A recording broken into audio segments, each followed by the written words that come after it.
So we last talked about this idea of we all believe in something.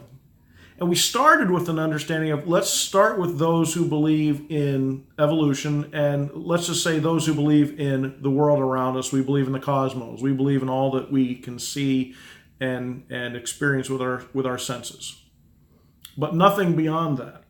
There's no belief in a God. There's no belief in anything beyond it. What are the implications of a belief system that puts its authority and credits what is seen, but ignores the question of how it got there?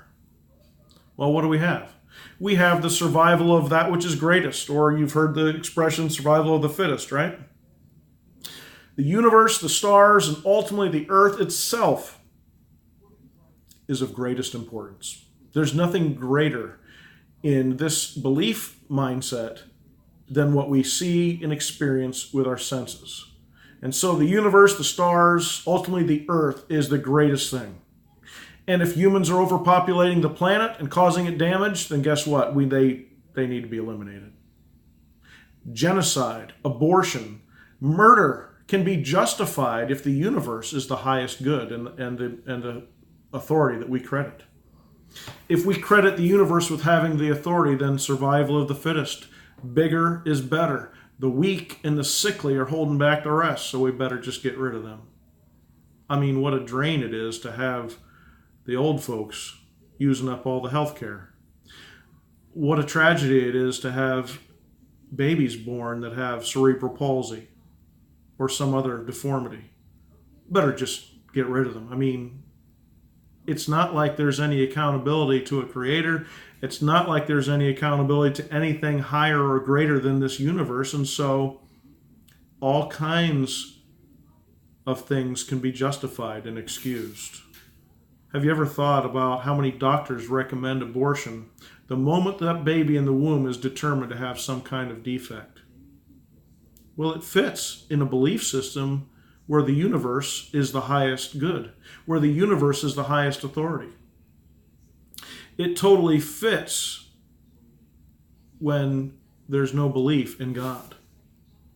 Well, that's one option. We can believe in the universe. We can believe in the created order. We can put our belief in all that we see and experience with our senses. That's one direction that people go in their beliefs.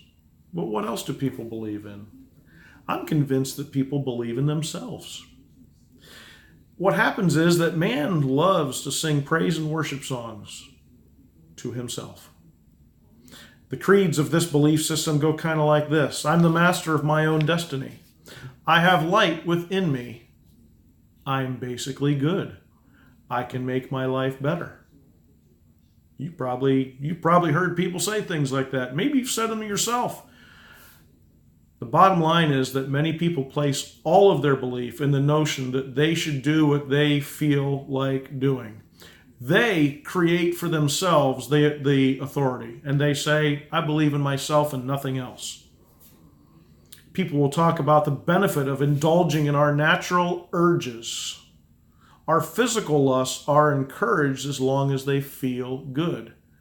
Hey, somebody did you wrong, you want to get revenge on them? Why not? Go do it. Take care of them. Take them out. Why? Because you're the best. Don't waste your time with losers. Gain all you can. Get as many. The man with the most toys wins, right? That kind of mentality. Now, I want to just throw this out there. This idea, this humanistic philosophy, this idea that humankind is the greatest, is the authority, is that which we should credit all of our authority in ourselves. This idea of gaining revenge if needed, indulging in physical and sensual lusts, accumulating the most material possessions that we desire, and giving ourselves free license to live by any sensual urges that we desire. I want to talk about this mindset, this belief system, if you will, for just a moment.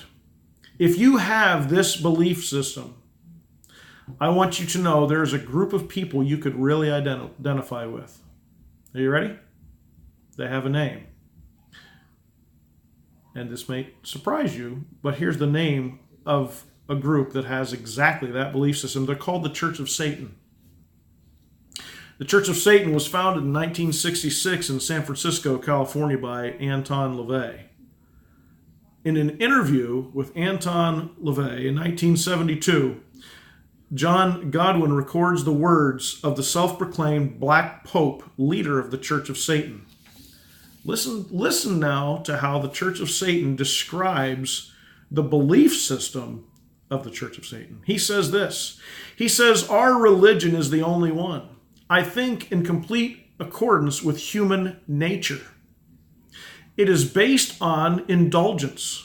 Instead of commanding our members to repress their natural urges, we teach that they should follow them. This includes physical lust, the desire for revenge, and the drive for material possessions." Wow. LaVey gave a low, rumbling laugh that seemed to come from his solar plexus. That's how most of them live already, in any case. Only hitherto have they been following the devil's creed without giving the devil his due, and suffering from guilt complexes because their hypocritical faiths keep telling them they have to live differently. This religious dichotomy is a breeding ground for neurosis. We free them of such conflicts by making it clear that Satan, or God, meant them to live according to their inborn tendencies. Wow. They have been following the devil's creed. And LaVey says his Church of Satan comes along to let them know, you've been following the devil's creed all along. I'm just going to let you know it's okay to do it. Can you imagine that? You know, so many people do exactly what Mr. LaVey declares here. And while I can be repulsed by some of what he says, I can see that there is a world system, a philosophy of life that so many people are living. And their creed is not the Apostles' Creed. It's the devil's creed. And they certainly do believe. They believe in themselves and indulging themselves in any way possible.